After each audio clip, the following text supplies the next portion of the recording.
ID hack হয়ে গিয়েছিল। প্রিয় ভাই বোনেরা, এই বিষয়ে যারা বিশেষজ্ঞ তারা পরিষ্কারভাবে বিভিন্নভাবে বলেছে যে আইডি এইভাবে হ্যাক হতে পারে না। একটি রাজনৈতিক দলের একজন সিনিয়র নেতা জনগণের সামনে নির্বাচনের আগে এইভাবে মিথ্যা কথা বলছে, দলটি পর্যন্ত মিথ্যা কথা বলছে তাদের আইডি বলে হ্যাক হয়ে গিয়েছিল, অথচ আইডি হ্যাক হয়নি তাদের। কাজেই এরা নির্বাচনের আগে নিজেদের স্বার্থ সিদ্ধির জন্য মানুষের সামনে মিথ্যা কথা তুলে ধরছে, মিথ্যা কথা তারা বলছে। এদের একটাই পরিচয়, এরা মিথ্যাবাদী।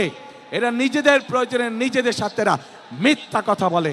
যারা মিথ্যা কথা বলে, হাজারো লক্ষ কোটি মানুষের সামনে যারা মিথ্যা কথা বলে, যারা বিশেষজ্ঞদের মুখের উপরে মিথ্যা কথা বলে, এরা আর যাই হোক এরা দেশ দরদি হতে পারে না। এরা আর যাই হোক এরা কখনো মানুষের দরদি হতে পারে না। এরা আর যাই হোক এরা কখনো জনদরদি হতে পারে না। এদের দরদ শুধু এদের নিজেদের লক্ষ্যের জন্য, এদের দরদ শুধু এদের নিজেদের উদ্দেশ্যের জন্য।